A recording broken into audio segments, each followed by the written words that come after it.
cartomante Machado de Assis. Hamlet observa a Horácio que há mais coisas no céu e na terra do que sonha a nossa filosofia. Era a mesma explicação que dava a bela Rita ao moço Camilo, numa sexta-feira de novembro de 1869, quando este ria dela por ter ido na véspera consultar uma cartomante. A diferença é que o fazia por outras palavras. Ria, os homens são assim, não acreditam em nada, pois saiba que fui e que ela adivinhou o motivo da consulta, antes mesmo que eu lhe dissesse o que era. Apenas começou a botar as cartas, disse-me: "A senhora gosta de uma pessoa?" Confessei que sim, e então ela continuou a botar as cartas, combinou-as e, no fim, declarou-me que eu tinha medo de que você me esquecesse, mas que não era verdade. Errou, interrompeu Camilo rindo. Não diga isso, Camilo. Se você soubesse como eu tenho andado por sua causa, você sabe, já lhe disse. Não ria de mim, não ria. Camilo pegou-lhe nas mãos e olhou para ela sério e fixo. Jurou que lhe queria muito, que os seus sustos pareciam de criança. Em todo o caso, quando tivesse algum receio, a melhor cartomante era ele mesmo. Depois, repreendeu-a. Disse-lhe que era imprudente andar por essas casas. Vilela podia sabê-lo. E depois... Qual saber? Tive muita cautela ao entrar na casa. Onde é a casa? Aqui perto, na Rua da Guarda Velha. Não passava ninguém nessa ocasião. Descansa, eu não sou maluca. Camilo riu outra vez. Tu crês deveras nessas coisas? Perguntou-lhe. Foi então que ela, sem saber que traduzia Hamlet em vulgar, disse-lhe que havia muita coisa misteriosa e verdadeira neste mundo. Se ele não acreditava, paciência, mas o certo é que a cartomante adivinhara tudo. Que mais? A prova é que ela agora estava tranquila e satisfeita. Cuido que ele ia falar, mas reprimiu-se. Não queria arrancar-lhes as ilusões. Também ele, em criança, e ainda depois, foi supersticioso. Teve um arsenal inteiro de crendices que a mãe lhe incutiu e que aos 20 anos desapareceram. No dia em que deixou cair toda essa vegetação parasita e ficou só o tronco da religião, ele, como tivesse recebido da mãe ambos os ensinos, envolveu-os na mesma dúvida, logo depois em uma só negação total. Camilo não acreditava em nada. Por quê? Não poderia dizê-lo. Não possuía um só argumento. Limitava-se a negar tudo. E digo mal, porque negar é ainda afirmar. Ele não formulava a incredulidade. Diante do mistério, contentou-se em levantar os ombros e foi andando. Separaram-se contentes, ele ainda mais que ela. Rita estava certa de ser amada. Camilo não só o estava, mas via-a estremecer e arriscar-se por ele, correr às cartomantes, e por mais que a repreendesse, não podia deixar de sentir-se lisonjeado. A casa do encontro era na antiga Rua dos Barbonos, onde morava uma comprovinciana de Rita. Esta desceu pela Rua das Mangueiras, na direção de Botafogo, onde residia. Camilo desceu pela da Guarda Velha, olhando de passagem para a casa da cartomante. Vilela, Camilo e Rita. 3 nomes, uma aventura e nenhuma explicação das origens. Vamos a ela. Os 2 primeiros eram amigos de infância. Vilela seguiu a carreira de magistrado. Camilo entrou no funcionalismo contra a vontade do pai, que queria vê-lo médico. Mas o pai morreu e Camilo preferiu não ser nada, até que a mãe lhe arranjou um emprego público. No princípio, em 1869, voltou Vilela da província, onde casara com uma dama formosa e tonta. Abandonou a magistratura e veio abrir banca de advogado. Camilo arranjou-lhe casa para os lados de Botafogo e foi a bordo recebê-lo. É o senhor? Exclamou Rita, estendendo-lhe a mão. Não imagina como meu marido é seu amigo. Falava sempre do senhor. Camilo e Vilela olharam-se com ternura. eram amigos deveras. Depois, Camilo confessou de si para si que a mulher do Vilela não desmentia as cartas do marido. Realmente era graciosa e viva nos gestos, olhos cálidos, boca fina e interrogativa. Era um pouco mais velha que ambos, contava 30 anos, Vilela 29 e Camilo 26. Entretanto, o porte grave de Vilela fazia-o parecer mais velho que a mulher, enquanto Camilo era um ingênuo na vida moral prática. Faltava-lhe tanta a ação do tempo como os óculos de cristal que a natureza põe no berço de alguns para adiantar os anos. Nem experiência, nem intuição. Uniram-se os três. Convivência trouxe intimidade.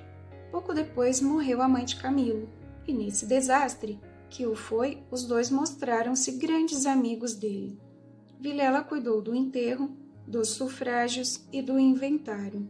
Rita tratou especialmente do coração, e ninguém faria melhor. Como daí chegaram ao amor, não o soube ele nunca. A verdade é que gostava de passar as horas ao lado dela.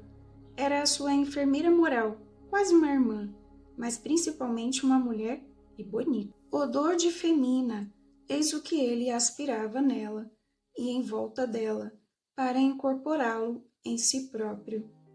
Liam os mesmos livros, iam juntos a teatros e passeios. Camilo ensinou-lhes as damas e o xadrez e jogavam às noites. Ela mal, ele, para lhe ser agradável, pouco menos mal. Até aí as coisas, agora a ação da pessoa. Os olhos teimosos de Rita, que procuravam muita vez os dele, que os consultavam antes de o fazer ao marido.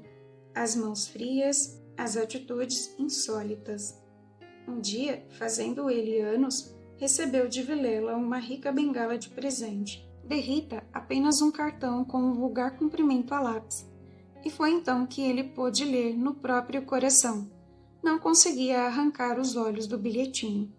Palavras vulgares, mas há vulgaridades sublimes, ou pelo menos deleitosas. A velha caleça de praça, em que pela primeira vez passeaste com a mulher amada, fechadinhos ambos, vale o carro de Apolo. Assim é o homem, assim são as coisas que o cercam. Camilo quis sinceramente fugir, mas já não pôde. Rita, como uma serpente, foi se acercando dele, envolvendo-o todo, fez-lhe estalar os ossos num espasmo e pingou-lhe o veneno na boca. Ele ficou atordoado e subjugado. Vexame, sustos, remorsos, desejos, tudo sentiu de mistura, mas a batalha foi curta e a vitória delirante. Adeus, escrúpulos!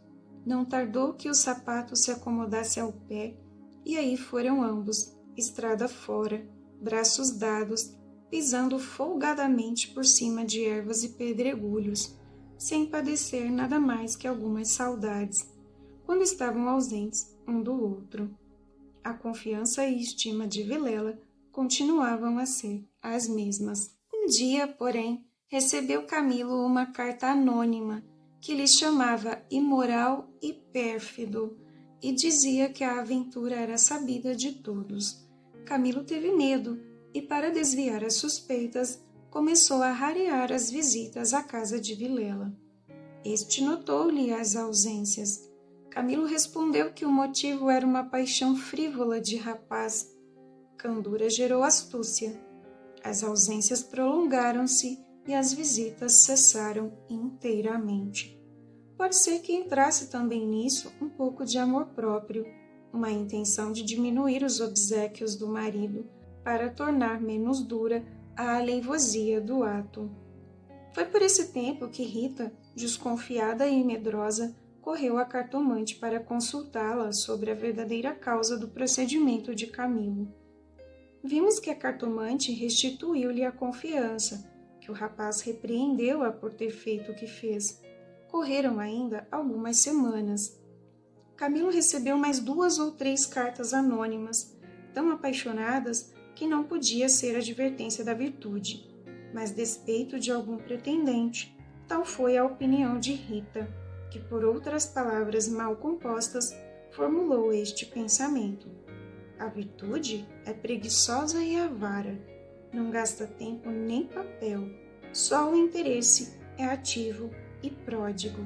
Nem por isso Camilo ficou mais sossegado. Temia que o anônimo fosse ter com Vilela e a catástrofe viria então sem remédio. Rita concordou que era possível. Bem, disse ela, eu levo os sobrescritos para comparar a letra com as das cartas que lá apareceram. Se alguma for igual, guardo-a, rasgo-a.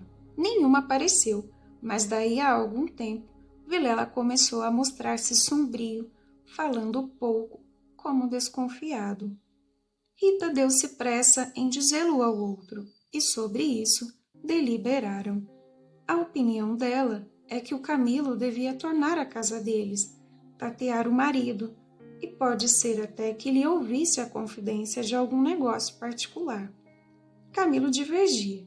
Aparecer depois de tantos meses era confirmar a suspeita ou denúncia, mas valia acautelarem-se, sacrificando-se por algumas semanas. Combinaram os meios de se corresponderem em caso de necessidade e separaram-se com lágrimas. No dia seguinte, estando na repartição, recebeu Camilo este bilhete de Vilela. Venha já à nossa casa. Preciso falar-te sem demora. Era mais de meio-dia. Camilo saiu logo. Na rua, advertiu que teria sido mais natural chamá-lo ao escritório. Por que em casa?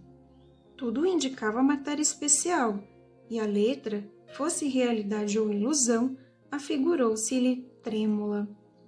Ele combinou todas essas coisas com a notícia da véspera. Venha já à nossa casa. Preciso falar-te sem demora, repetia ele com os olhos no papel.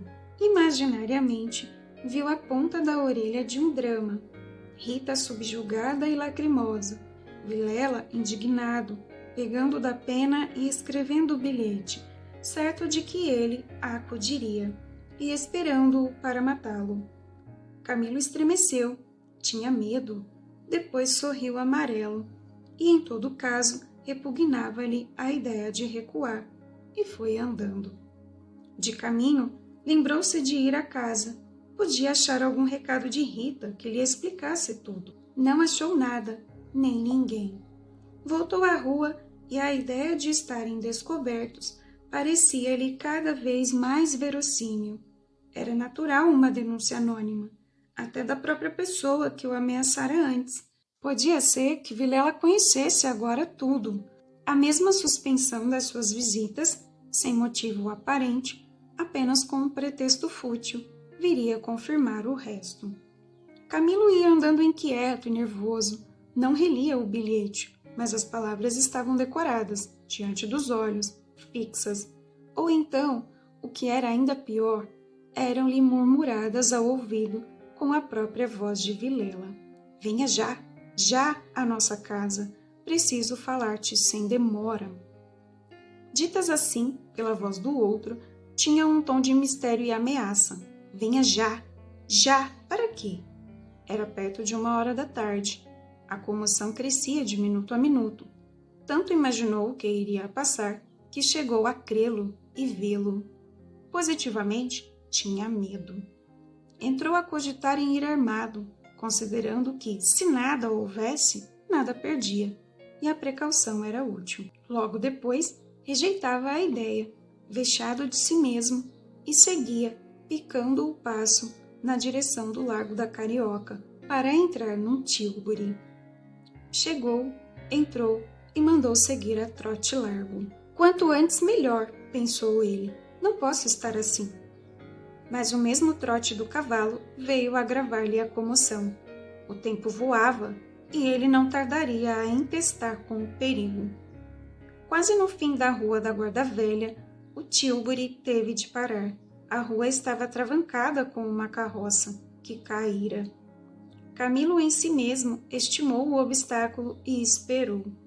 No fim de 5 minutos, reparou que ao lado, à esquerda, ao pé do tílburi, ficava a casa da cartomante, a quem Rita consultara uma vez, e nunca ele desejou tanto crer na lição das cartas. Olhou, viu as janelas fechadas, quando todas as outras estavam abertas e pejadas de curiosos do incidente da rua. Dir-se-ia a morada do indiferente destino. Camilo reclinou-se no tílburi para não ver nada. A agitação dele era grande, extraordinária, e no fundo das camadas morais emergiam alguns fantasmas de outro tempo, as velhas crenças, as superstições antigas. O cocheiro propôs-lhe voltar à primeira travessa e ir por outro caminho. Ele respondeu que não, que esperasse, e inclinava-se para fitar a casa. Depois fez um gesto incrédulo. Era a ideia de ouvir a cartomante, que lhe passava ao longe, muito longe, com vastas asas cinzentas. Desapareceu, reapareceu e tornou a esvair-se no cérebro, mas daí a pouco moveu outra vez as asas, mais perto, fazendo uns giros concêntricos. Na rua gritavam os homens, safando a carroça. Anda, agora! Empurra! Vá! Vá! Daí a pouco estaria removendo o obstáculo. Camilo fechava os olhos, pensava em outras coisas, mas a voz do marido sussurrava-lhe às orelhas as palavras da carta. Vem, já, já! E ele via as contorções do drama e tremia. A casa olhava para ele. As pernas queriam descer e entrar. Camilo achou-se diante de um longo véu opaco. Pensou rapidamente no inexplicável de tantas coisas. A voz da mãe repetia-lhe uma porção de casos extraordinários, e a mesma frase do príncipe de Dinamarca reboava ali dentro. Há mais coisas no céu e na terra do que sonha a filosofia. Que perdia ele se... Deu por si na calçada, ao pé da porta.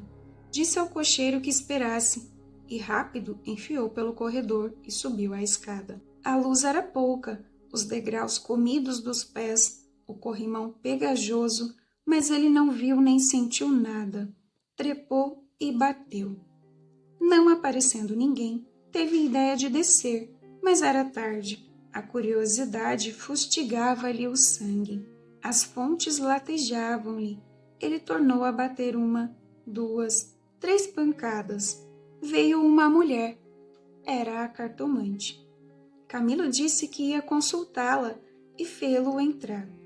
Dali subiram ao sótão, por uma escada ainda pior que a primeira e mais escura. Em cima havia uma salinha, mal alumiada por uma janela, que dava para o telhado dos fundos. Velhos trastes, paredes sombrias, um ar de pobreza, que antes aumentava do que destruía o prestígio. A cartomante fê-lo sentar diante da mesa e sentou-se do lado oposto, com as costas para a janela, de maneira que a pouca luz de fora batia em cheio no rosto de Camilo. Abriu uma gaveta e tirou um baralho de cartas compridas e enxovalhadas. Enquanto as embaralhava, rapidamente olhou para ele, não de rosto, mas por baixo dos olhos. Era uma mulher de 40 anos, italiana, morena e magra, com grandes olhos sonsos e agudos. Voltou 3 cartas sobre a mesa e disse-lhe: Vejamos primeiro o que é que o traz aqui. O senhor tem um grande susto. Camilo, maravilhado, fez um gesto afirmativo. E quer saber, continuou ela, se lhe acontecerá alguma coisa ou não? A mim e a ela, explicou vivamente ele. A cartomante não sorriu, disse-lhe só que esperasse. Rápido pegou outra vez das cartas e baralhou-as. Com os longos dedos finos, de unhas descuradas, baralhou-as bem, transpôs os maços 1, 2, 3 vezes. Depois começou a estendê-las. Camilo tinha os olhos nela, curioso e ansioso. As cartas dizem-me... Camilo inclinou-se para beber uma a uma as palavras. Então ela declarou-lhe que não tivesse medo de nada. Nada aconteceria nem a um nem a outro. Ele, o terceiro, ignorava tudo. Não obstante, era indispensável muita cautela. Ferviam invejas e despeitos. Falou-lhe do amor que os ligava, da beleza de Rita, Camilo estava deslumbrado. A cartomante acabou, recolheu as cartas e fechou-as na gaveta. A senhora restituiu-me a paz ao espírito, disse ele, estendendo a mão por cima da mesa e apertando a da cartomante. Esta levantou-se rindo. Vá, disse ela. Vá, ragazzo innamorato. E de pé, com o dedo indicador, tocou-lhe na testa. Camilo estremeceu, como se fosse a mão da própria Sibila, e levantou-se também. A cartomante foi à cômoda, sobre a qual estava um prato com passas, tirou um cacho destas, começou a despencá-las e comê-las, mostrando sua fileira de dentes que desmentiam as unhas. Nessa mesma ação comum, a mulher tinha um ar particular. Camilo, ansioso por sair, não sabia como pagasse, ignorava o preço. Passas custam dinheiro, disse ele afinal, tirando a carteira. Quantas quer mandar buscar? Pergunte ao seu coração, respondeu ela. Camilo tirou uma nota de 10.000 réis e deu-lhe. Os olhos da cartomante fuzilaram. O preço usual era 2.000 réis. Vejo bem que o senhor gosta muito dela. E faz bem, ela gosta muito do senhor. Vá tranquilo. Olhe, a escada é escura. Ponha o chapéu. A cartomante já tinha guardado a nota na algibeira e descia com ele, falando com um leve sotaque. Camilo despediu-se dela embaixo e desceu a escada que levava à rua, enquanto a cartomante, alegre com a paga, tornava acima, cantarolando uma barcarola. Camilo achou o Tilbury esperando. A rua estava livre. Entrou e seguiu a trote largo. Tudo lhe parecia agora melhor. As outras coisas traziam outro aspecto. O céu estava límpido e as caras joviais. Chegou a rir dos seus receios, que chamou pueris. Recordou os termos da carta de Vilela e reconheceu que eram íntimos e familiares. Onde é que ele lhe descobriria a ameaça? Advertiu também que eram urgentes e que fizera mal em demorar-se tanto. Podia ser algum negócio grave e gravíssimo. Vamos depressa, repetia ele ao cocheiro. E consigo, para explicar a demora ao amigo, engenhou qualquer coisa. Parece que formou também o plano de aproveitar o incidente para tornar a antiga assiduidade. De volta com os planos, reboavam-lhe na alma as palavras da cartomante. Em verdade, ela adivinhara o objeto da consulta, o estado dele, a existência de um terceiro. Por que não adivinharia o resto? O presente que se ignora vale o futuro. Era assim, lentas e contínuas, que as velhas crenças do rapaz iam tornando-o ao de cima, e o mistério empolgava-o com as unhas de ferro. Às vezes queria rir, e ria de si mesmo, algo vexado, mas a mulher, as cartas, as palavras secas e afirmativas, a exortação, vá, ragazzo innamorato, e no fim, ao longe, a barcarola da despedida, lenta e graciosa, tais eram os elementos recentes que formavam, como os antigos, uma fé nova e vivaz. A verdade é que o coração ia alegre e impaciente, pensando nas horas felizes de outrora e nas que haviam de vir. Ao passar pela glória, Camilo olhou para o mar, estendeu os olhos para fora, até onde a água e o céu dão um abraço infinito, e teve assim uma sensação do futuro, longo, longo, interminável. Daí a pouco chegou à casa de Vilela, apeou-se, empurrou a porta de ferro do jardim e entrou. A casa estava silenciosa. Subiu os 6 degraus de pedra e mal teve tempo de bater. A porta abriu-se e apareceu-lhe Vilela. Desculpa, não pude vir mais cedo. Que há? Vilela não lhe respondeu. Tinha as feições decompostas. Fez-lhe sinal e foram para uma sala interior. Entretanto, Camilo não pôde sufocar um grito de terror. Ao fundo, sobre o canapé, estava Rita, morta e ensanguentada. Vilela pegou-o pela gola e, com 2 tiros de revólver, estirou-o morto no chão.